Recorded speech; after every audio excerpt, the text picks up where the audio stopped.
there and welcome back to Don't Open That Door. Come along with our triumvirate of terror as we descend into darkness, hurtle into horror, and plunge into peril.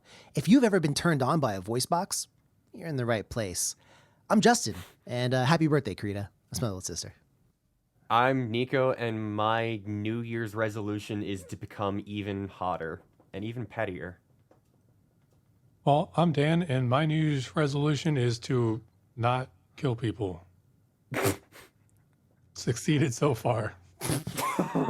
This year and previous. It's got a long streak running, folks. Well, as you can tell, it is, in fact, the new year. We are very thankful to all of you for rocking with us for the last however many years we've been doing this. Here's to many more years to come, many happy returns. We hope it's a good New Year's for everyone.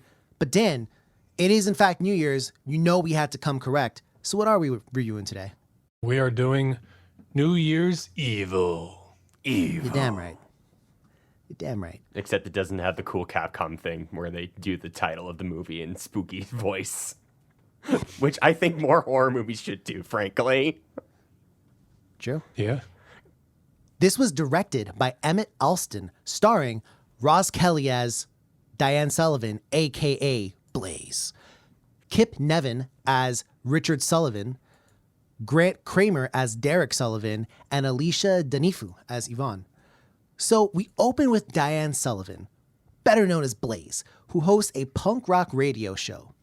So for the show, they're doing a live kind of performance show thing at a hotel for New Year's where, and this is the most exciting thing I've ever heard of, they will be watching the clock hit midnight in the Eastern, Mountain, Central, and finally Pacific, which is where they are, time zones. That sounds riveting. Diane's son Derek shows up to tell his mom about this new role that he landed, but she's really busy and can't pay him any attention. Plus, according to her friend slash coworker Yvonne, I really couldn't figure out what she was, her husband, Richard, is probably hitting the ski slopes. Get it? Nudge, nudge. Some white lines, if you will. Yeah. At Palm Beach, which I'm going to assume is a club because, once again, there's no way he could have been in Palm Beach, Florida. So, is there a Palm Beach in Hollywood? No. Justin doesn't know. I'm an East Coast boy. So, Diane's show fills up with punks because they're a punk rock show, and they start rocking out because it's a punk rock show until she gets a strange phone call. For more on strange phone calls, we turn to the fuchsia fugitive, Nico.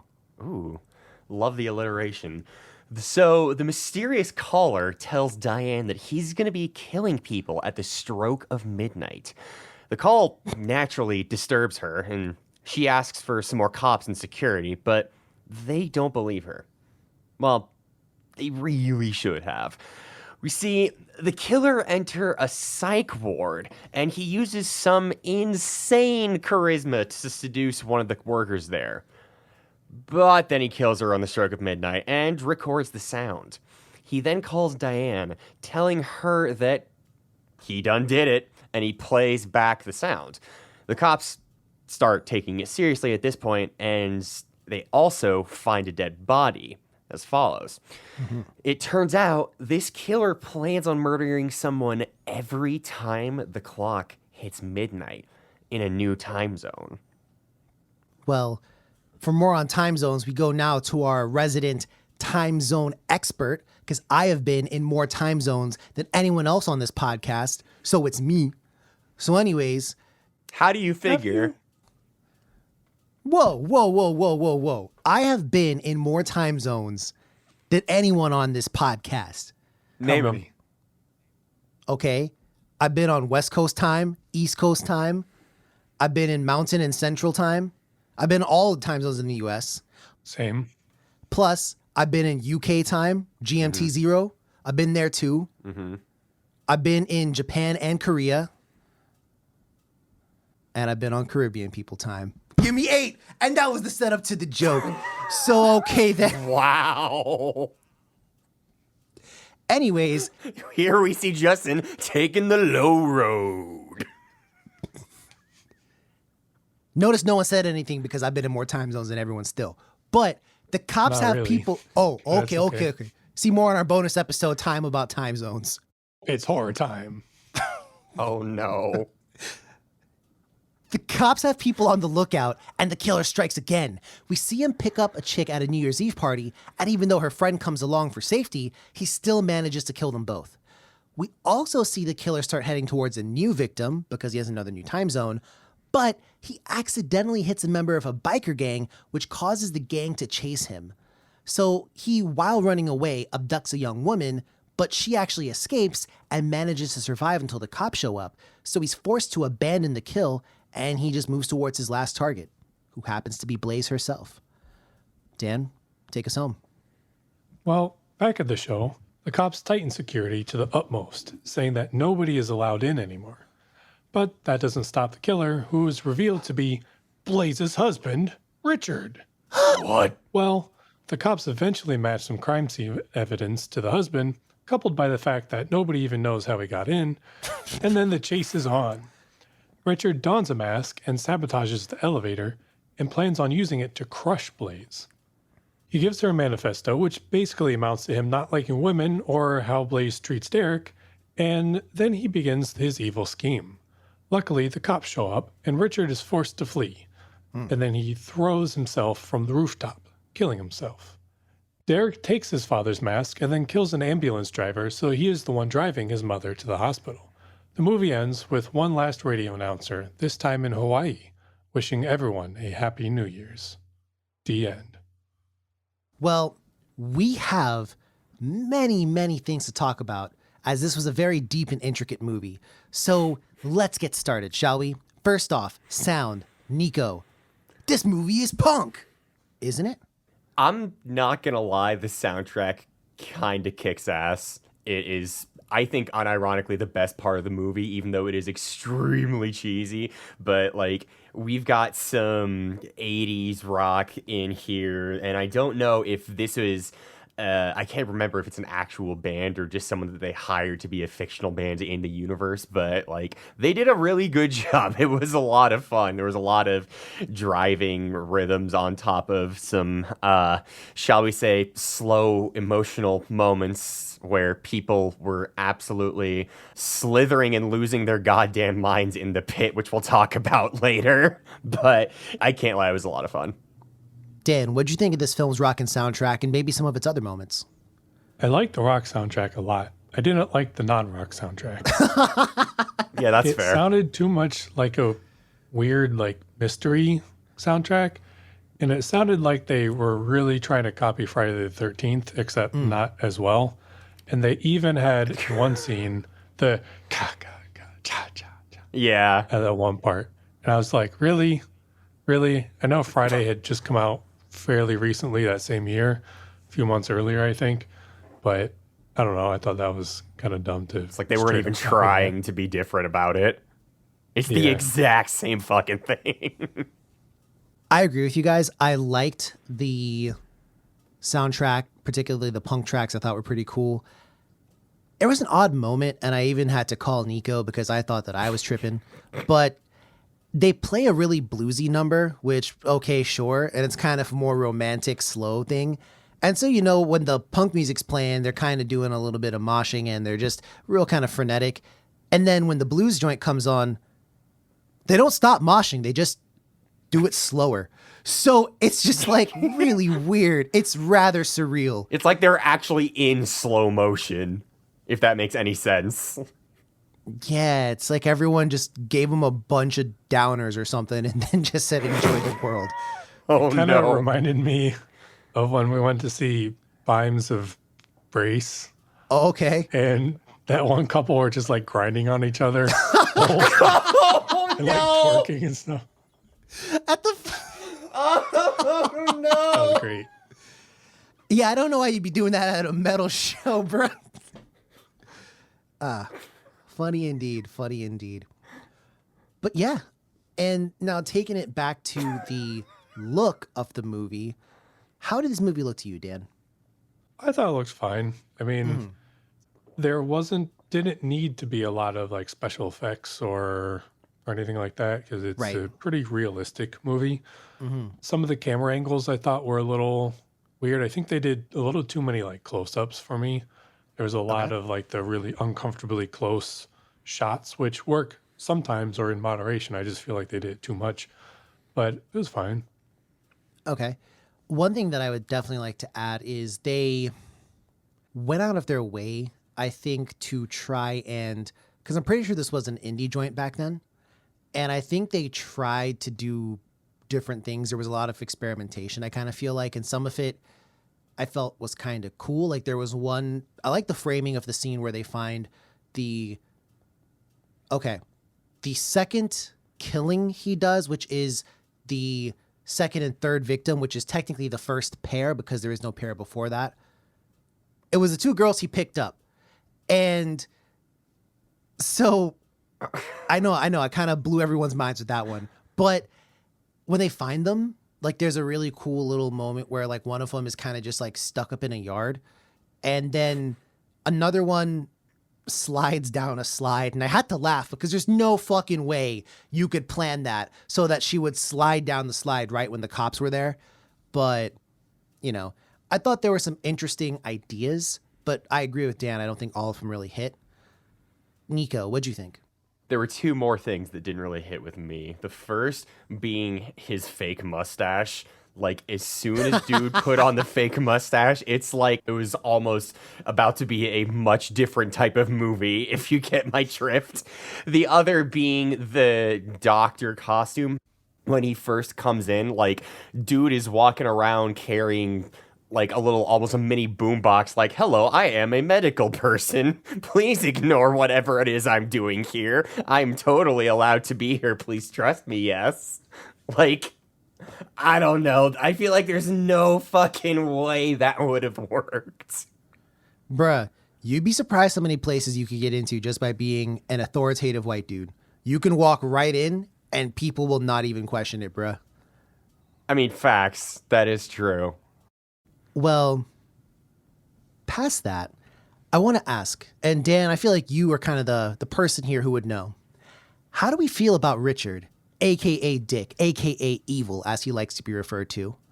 Not bad, though. No. Evil. Only half of it. And he doesn't really hide like many slashers or stalkers, right? He's very out in the open. We see him make plans. We see him make mistakes. What qualities does this give him as a slasher? I thought it was an interesting take. I actually kind of liked that we see him and it wasn't just the normal standard, like, I'm hidden, you might see my feet a couple times until the end or something. And while I did rip on it before for copying Friday the 13th, I think it was a cool not copy of Friday the 13th there. But I did think the part where he has like a little bit of a car chase and then goes to like a fucking drive-in and like gets confronted by these bikers and shit. I thought that was kind of dumb. Like that part, like I feel like that was too much humanizing the enemy, the bad guy, you know? And it was just like, I feel like this is just kind of goofy and I feel like that 10 minutes could have just been cut and I would have liked the movie better. But it is what it is. Definitely. I see your point, and I kind of agree with you. I think him maybe hitting a biker or something like that, I was okay with that. But there was this whole little bit of time dedicated to it. And then it ended up leading to him missing one of his deadlines. And there didn't really seem to be a repercussion for him missing his deadline because before, when he was getting close to his deadline, he was super antsy, right? And I thought he would have been even madder. He missed the deadline. He's fuming. He's raging mad. But he's not. He's just chill about it. And he moves on to the next one. And I was like, oh. But he also could have made the death. He could have just killed the girl. Like, yeah. He was in the car with her, and he just had, I guess, wanted to get to a particular destination and couldn't make it in time. But like, he could have killed her. So I never really understood the rules or the whatever that he used, and it was weird because early on, when he first calls Blaze, Diane, I could have sworn that he said, I'm going to kill somebody close to you. Yes. And he never does that. He never kills anybody close to her. Well, he does, but before that call. He kills her exactly before right. That's what I was going to say. He says, I'm going to do it, but he had already done it. So, I don't know. That's kind of strange. Maybe he did it to make himself seem like bigger than life or something. I'm not really sure. Now, Nico, you have coined the quote, I believe this was what you said, that art imitates life. I believe you're the one who said that. I thought that was Nietzsche. Same thing. And We get confused a lot, I understand. I want to ask, this movie kind of follows on the heels of, the 60s and 70s, linear nature of time and all. This is a time in American history where there was a ton of serial killers. I mean, a lot of them. And some of them even had a lot of the same characteristics that Richard did, charismatic, good-looking guys who did this kind of stuff. How much of, I guess, a reflection of art reflecting life is there in this movie? See, I honestly couldn't tell you because the entire time I was watching this, I just couldn't help but think of Richard as anything but incel Carl Sagan. Like, How would you know that until the end? you've seen Carl Sagan before, right? But how'd you know he was incel Carl Sagan? He only gives that incel rant at the end. I mean, the Carl Sagan part was definitely established first. I'm not gonna lie, but like, I don't know, man. There was just, as soon as we came in here with the fucking porn stash, I was just like, okay, I can't take this seriously. So I really wasn't thinking too much in terms of like art imitating life or anything like that. I'm sorry to say. Well, put you on the spot. Knowing that there's been a bunch of serial killers in our history, what's it say that we are coming out with a movie that's way more grounded, I think, than some of the other slashers we've reviewed on here? Like, a lot of the slashers are supernatural tinged, but this one, I think they tried to be as realistic as possible, air quotes, with this particular killer. Yeah, I suppose that's right. And when we think about like some of the more iconic characters like Jason and his incredible endurance up to the point of surviving multiple mortal blows after blow, and we don't really have any kind of super powered freaks, but yeah, I don't know. Fuck this clown. All right, then. Well, with that deep analysis out of the way, Dan. So at the end of it all, we kind of figure out why Richard is doing what he's doing. And I got to say, Richard is way ahead of his time. But he gives this speech about... What does that mean? He gives a speech that you could find on the internet rather readily today from many different people, erasing the part about killing, just taking his initial part about women being deceptive and a lot of the things that he was saying about Blaze, you could readily find on the internet today in a not murdery, not killing sense, but you could certainly see it. So I got to ask, do you think this is like a stereotype about, killers, that they've got like a Oedipus complex, they hate women, or what do you think? Why do you think they made him the way he was? Why do you think he had that motivation as a character? Is it low-hanging fruit? I mean, yeah, I think he just sucks. Thanks, I honestly Dan. think he just sucks. That too. I echo Nico. I think he just kind of sucks. I mean, I don't know. Maybe it was a newer concept in the 1980 or whatever, but I just feel like when he gave that whole speech, I was just like, all right, man, whatever. Like, is played out at this point. So maybe that's 2023 Dan's perspective on a 1980 movie, which may not be I don't the know. best way or whatever. I feel but like if the way you differentiate yourself among a crowd of supernatural serial killers is to be like, hey guys, my thing, I don't like women. Like, is that the way you want to make yourself unique? I mean, these people are supposed to be reprehensible, right? For sure, but like, you couldn't think of something a little bit more creative than that? Well, I think he's supposed to be grounded in a representation of all the people who came before, I think. Like Ted Bundy, for example. Big Netflix star. Like, it's one of those things where, tell me I lied. So, I hate well, that. I mean, he's not a Netflix star.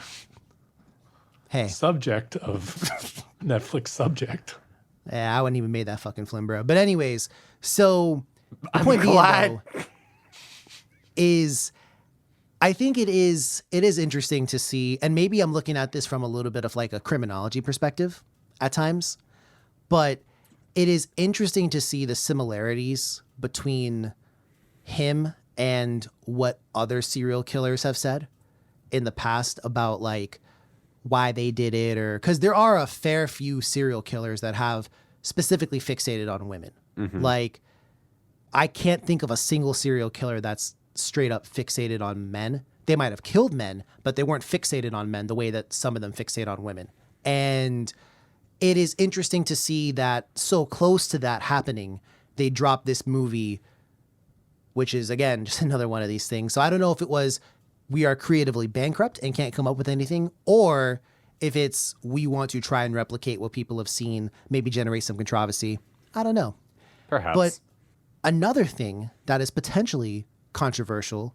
Now, Dan, Derek takes some interesting steps at one point. He takes some pills, and is that his mother's pantyhose he slips over his head? Or was that a different article of clothing? Bro, I have literally no idea what Derek was doing, why he was doing it, or why it mattered to the movie at all. So he was also fucking dumb. Describe the scene. Describe the scene. Okay, well, I'll get to that one in a second. First of all, he comes in. Man just readjusted his headphones. You know this is going to be good. He comes in literal minute before his mom is supposed to go on to like the biggest show of Yes. the year or whatever. And he's like, pay attention to me, pay attention to me. And then she doesn't, because she's literally walking out the door to like go on stage for like a national broadcast thing, whatever. And he gets all butthurt about it. And it's like, all right, bro, like you're an adult, man. Come on. Come on. I don't know. So then there's a scene later where he's like, the rest of the movie, he's super emo. And the scene, he like takes a pair of pantyhose and then like cuts it up and then puts it on his head Yeah. and walks around too. Apparently nobody sees him, but he definitely walks around the hotel like that, with just like red pantyhose smashing his face in, that was kind of weird. And does he like give himself a piercing too? Like ear Yes. piercing? Yeah. Yes. Yeah. And then they totally forget about that, like, because the next scene he doesn't have it, but he You still know has that shit's infected. pantyhose on. That was weird. And I think before that, I think he's when he takes the pills. I don't know what the pills are. At first, I thought he was like going to overdose, like kill himself that way. I thought so too. Yeah. But apparently not. And then like he clearly has like issues with his mom. The movie would have been arguably better if he had. Yeah, definitely. So he clearly has issues with his mom and the way she treats him. And then he talks about like a surprise. I have a surprise for you, which is getting his dad to be there, I think. I think But so too. I'm like 99% sure he doesn't know his dad's the killer. And at one point near the end, he's like, you know what? I wanted this surprise, but I don't want anything to do with this anymore. So he leaves. And we don't see him again until like the end, when I guess he decides he wants to kill his mom. I don't fucking know. It was all just really weird, made no sense. And I have no idea why it mattered to the plot at all. Yeah, I'm not even going to lie. I don't think that Derek really does matter, except for the very end. And then he matters. Like, he matters for the twist. But I don't know, man. That was just an odd scene with him and his mom's pantyhose, bruh. And I was about to say, like, Oedipus complex. But at this point in time, who knows? And if you don't know who Oedipus is, the school system has failed you. It gives the same vibes as the kid from 976 Evil and fucking Danny from The Room. Hey, I disagree. We had this fight already. I don't think he's like Evil from 976 Evil. That was his name, right? No. Nope, What was it was fucking name? Hoax. Freak? Mutant? Hoax. Hoax, yeah. Sorry. Why the fuck call a man evil? Oh, because he was Evil Ed in fucking Fright Night. Anyways, Hoax. I don't think he was like Hoax necessarily, because Hoax is not over here with his mom's pantyhose taking some drugs, bruh. Okay? Hoax is not on that tip. If anything, Hoax was like a very, at first at least, a super socially awkward kid. Like, I felt bad for Hoax at the start. And then he got the power of Satan. But who hasn't? So, Me. I haven't. I feel it very clear to say we here on DOCD have not attained the power of Satan. But Nico, I wanted some insight. Why do you think they chose New Year's for this theme? And do you think it fits? Like, is it creative to have a killer who kills on the stroke of midnight for every time zone? Is that creative? It is creative insofar as, like, it's a holiday, and I don't know that there had been a New Year's Eve themed horror movie before this. I could be wrong. Feel free to at me. I don't really care. But, like, I also think in the case of this movie having to do with multiple time zones, it's almost a little lazy. Like, I feel like it would have been better if it was just, like, at the stroke of midnight, a lot of people are gonna die instead of one person, then now we're gonna wait an hour. Another person, now we're gonna wait an hour. And, like, I know obviously that doesn't translate to the time that we see it on screen because it doesn't fucking work like that, but I just feel like it loses some of the tension, personally. Oh, you think? I kind of think the opposite a little bit. I kind of feel like they were, first off, I think they were definitely going for like a Zodiac killer kind of vibe where, like, you know when the killer is going to strike, and so you got to try to work to stop him. Perhaps. So yeah, I definitely think more so on the opposite side of the fence. But now we're going to go, instead of the Nico route or the Justin route, we're going to go with the Golden route, aka the Dan route. So Dan, what's your thoughts on it? How does it fit the holiday? So I think it kind of fits the holiday. I thought it was interesting to do like a one kill at the stroke of midnight for each time zone kind of thing. Mm-hmm. My thing is, if we're talking about if like how does it work for seasonal horror, I don't really think this movie is a horror movie. I feel like it's more of whatever Law and Order would be. I think it would have been A procedural? yeah, like Criminal Minds, Law and Order kind of thing. Like I feel like it would have been a better movie too if they just went that route. I mean, it just didn't feel like horror to me. You know what's funny, Dan? I didn't think about this until you just said it, but now I'm going to have a great idea that was not inspired by you. Oh, yeah? I think that this movie is the perfect example of the difference between thriller and horror. And I think that I could safely call this a thriller or a mystery, but you are right. Like, the audience is never really meant to be scared. We see who he is. He's just a regular ass dude. Like, this isn't really scary. For me, at least. I kind of do see this as more of a thriller. Good idea, Justin. Good idea. Yeah, good job, Justin. Thank you. I appreciate that. So, And I'm here too. well, Nico, I'm glad you're here because you want to know what? It's time for the what would you do, and I got a question for you. Oh no. So, the detective has a plan, and his plan is no one's allowed in or out until midnight because hopefully by that point in time, the time will have passed and Blaze should be safe. Now, if you could come up with a way to catch evil, how would you? Whether it was after the first killing or protecting Blaze, what would your plan be? My plan would be to be not fucking dumb like that one cop. Hi, what's his face's agent let me in. Into a police guarded building? That's not how that works. Like, I feel like the way to stop him is to just have some common fucking sense. Okay, so you're saying that because that one scene was basically they locked down the building and then he showed up when the cop was like, how'd you get there? He was like, oh, the agent let me in. The cop was like, oh, okay, well, can't stop him. I'll ask about it, but I'm not going to stop him. So you're saying you would just be more diligent on the defense? Yeah, absolutely. Fair. Dan, how about you? Not to cop out, but I would say the same thing. I feel like they had decent ideas. They just were shit at execution. I mean, the cop was literally like, all right, next time he calls, keep him on the phone. We'll trace his call. And they're on the phone for a while and they don't trace the call. And, Yeah. you know, like Nico said, oh, the agent let me in. Okay, cool. Yeah, then you can clearly be here. And like, or there's the fucking part when they do chase him down. He's in the car, like, or he gets out of the car to go kill that one girl and they chase him down and he just leaves. Like, Yeah. I thought they were literally right behind him. They were chasing him. So, like, how did that? What? And then, like, kind of fast forwarding to the very end when the son grabs the mask and kills the driver of the ambulance. Yeah, somehow. in public. Literally in public, the whole Yeah. ambulance is surrounded by people. Somehow he kills the driver and leaves the driver, like, in plain view, dead in the passenger seat. Sir, I refer you to Black Christmas. What was it called? That was the window thing, yeah. Yeah, Yeah. where the body was just chilling in the Yep. window. But at least that you have to, like, look up. I mean, people were This literally... one's got hella witnesses. Yeah.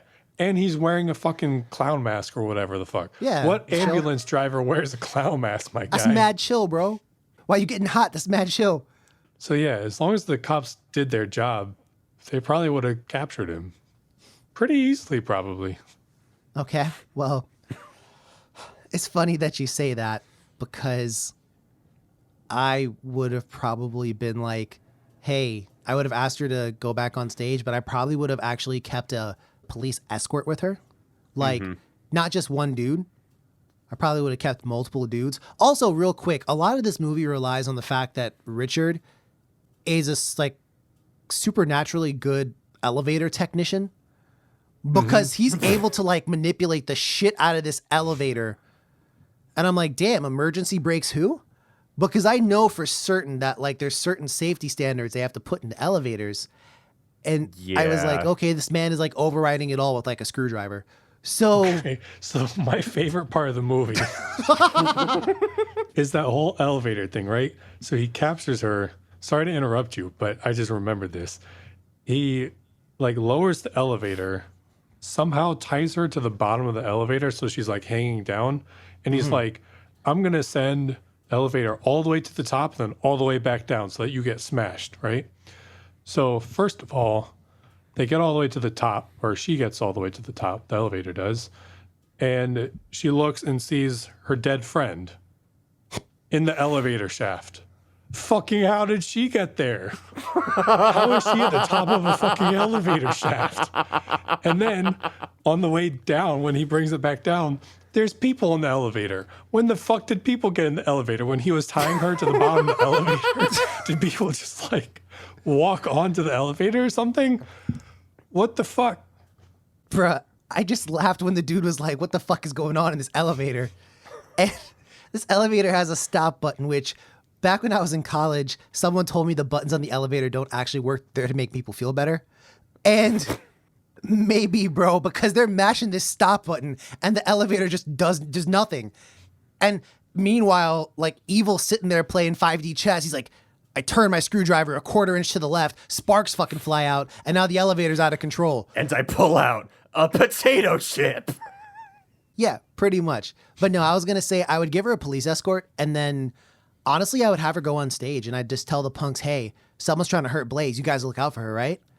Because they loved her. Like, they were really into her. So I'd have her go on stage and do her act, because how the fuck is anyone going to get to her? That's a good ass point. Also, like, it's radio. It's not like, I don't think they were televised, right? They were. Oh, they were? Oh, well, then maybe they were worried about the cops ruining their presence, but, like, who gives a fuck? Well, no, I mean, you could have the cops off to, like, the side or something, but, like... Yeah, no, 'cause totally, the camera was absolutely. focused on the band. Yeah. So, I guess now we have to bring our New Year celebration to a close, and I gotta ask, what do you guys think this has on Rotten Tomatoes? I'm gonna go with 30. I'm gonna go with 44. Dan, you are spot on. Oh, yeah? 25% from Rotten Tomatoes, so 30% for you. I guess not spot on, more Not like a spot spot shot. Spot shot, it'll get the area.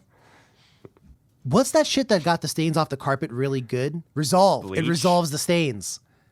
Also Nah, there was that. one time someone spilled something on our carpet and Dan was like, it's time to resolve Oh, this yeah. situation. And we sprayed Resolve and it fucking got it off.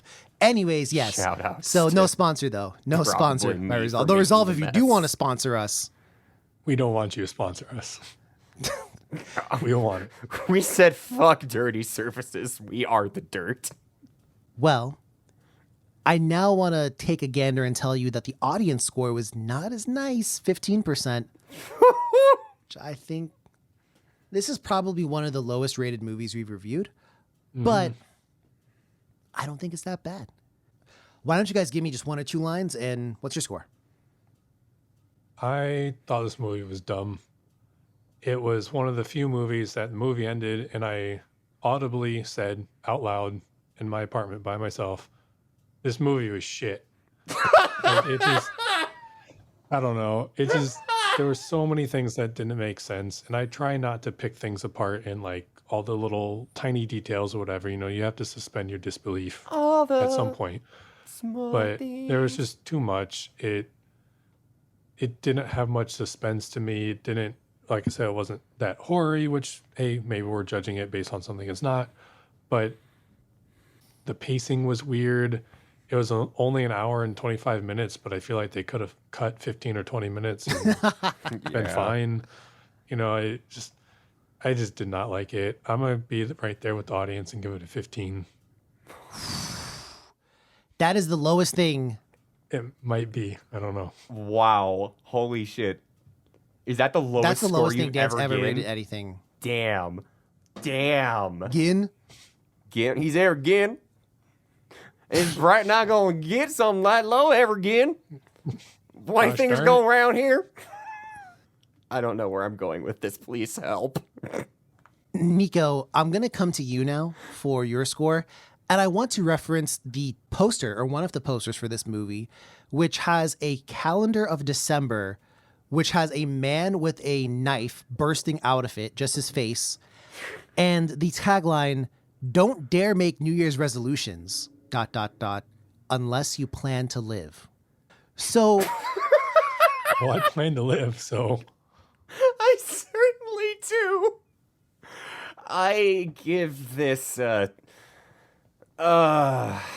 this wasn't painful to watch. Like, I wasn't grimacing while I was watching it, but I was mostly just kind of frustrated during the time when we weren't being serenaded with the punk rock. I'm gonna give this a 44. I'm a little more generous. I'm going to give this one a 50. But I just enjoy it from like a serial killer kind of perspective. It's a nice little snapshot into, I guess, how maybe people saw serial killings at the time, perhaps. And I am a little fond of the punk rock scenes as well. The dancing really took me out, though. I'm sorry. Like, I had to call Nico and be like, what the fuck are these people doing, bro? It's the most uncanny dancing you'll ever see in your entire fucking life. I guarantee it. and there was a lot of it. Like they spent way too much time showing it. Yeah. Yeah. I mean, there was probably 7 or 8 minutes when you put it all together, like 7 or 8 minutes or more of that. Yeah. I mean, when Dan said you could cut 10 to 15 minutes and nothing would change, it's true. Like, Yeah. there's a lot of stuff. Like, there's a part where one of the girls is in the car and she's supposed to be annoying. Yo, holy shit. That scene goes on for way too long. Yeah. Like, I get it. She's an annoying character. You've made your point. I think my roommate has nervous diarrhea. Shut the fuck up. Girls, same. In any case, though, we don't recommend this, do we? No. Yeah. Much like nervous No. diarrhea, No. I do not recommend it. Nah, nothing for me here. So, with that being said, it's not going to be eligible for any awards. It's not going to get a recommendation. I feel like this movie takes place in the same universe as 976 Evil. I can't explain why, I just really think that. I feel like that phone line hot, whatever fuck phonathon you call it, I don't know, would be in the same universe as whatever fucking punk show this is. There were punks in both movies. Yeah. Well, dear listener, another year gone, a new year has arrived.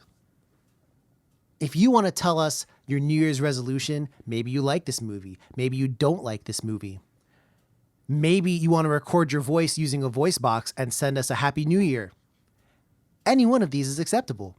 We're on Twitter and Instagram at DOTD Horror. We're also on Facebook, which is, of course, Don't Open That Door. Plus, you can check out everything we've done on our website, which is dotdhorror.com. But till then, dear listener, we hope you have a safe and happy new year. Take care of yourselves. And as always, dear listener, don't open that door. Bye.